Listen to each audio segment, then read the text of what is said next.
The year was 2018.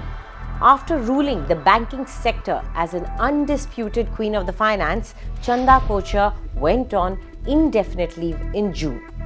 Within 4 months, she announced her retirement in October.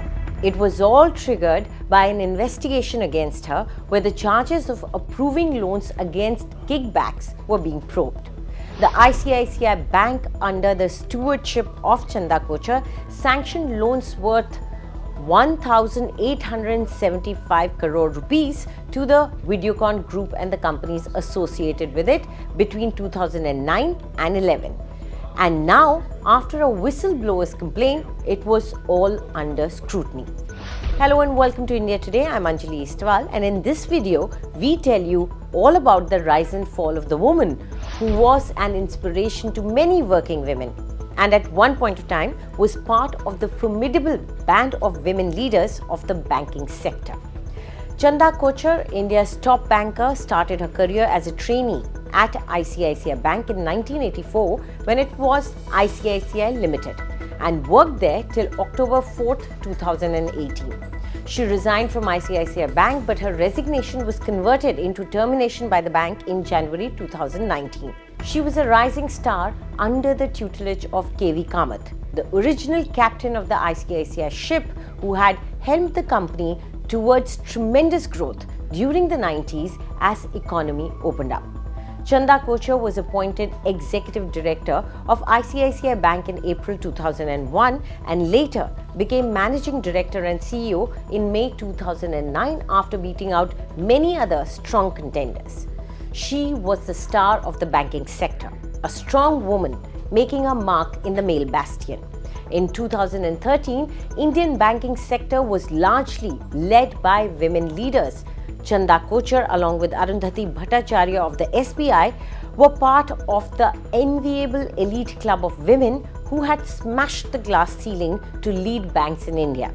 In 2017, she was in the list of world's 100 most powerful women compiled by Forbes in 2017, ahead of other Indian women like Bollywood star Priyanka Chopra, HCL Corporation CEO Roshni Nadar Malhotra, Kiran Mazumdar-Shaw, who is the founder chair of Videocon, and media mogul Shobna Bhartiya.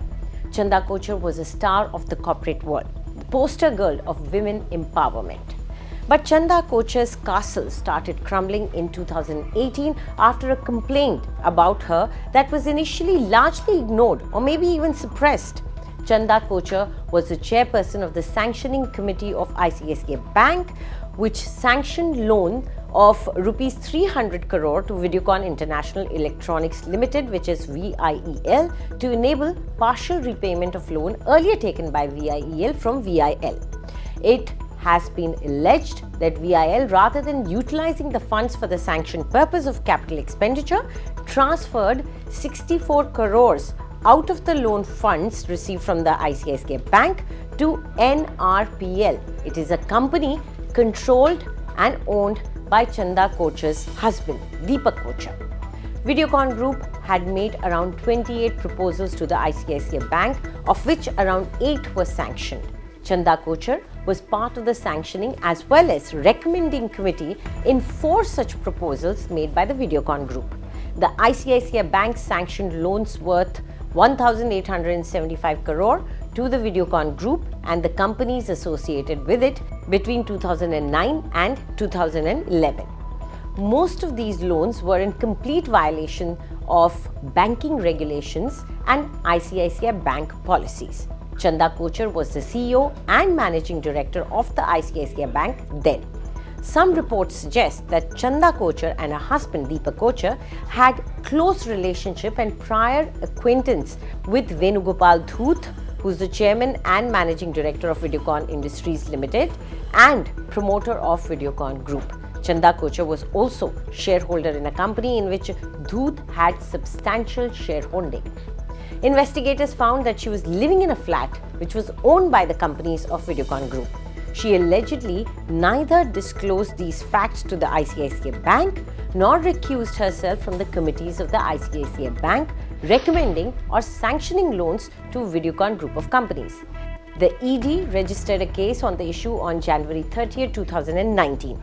An investigation against Deepak Kochhar, Chanda Kocchar, Venugopal Dhoot and their related companies began following the case registered by the Central Bureau of Investigation or the CBI on January 22, 2019.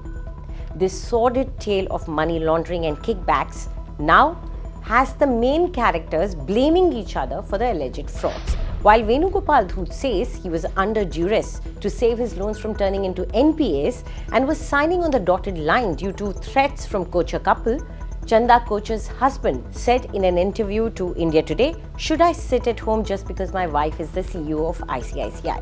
The investigation continues, but what lies in ruins is not just the reputation of Chanda Kocchar. It is also the trust and goodwill that female leaders were garnering in India's corporate sector. This case has damaged decades of good work by women who created a space for their kind in the boardroom. Do tell us what you think about this video in the comment section, and for more news updates, subscribe to India Today.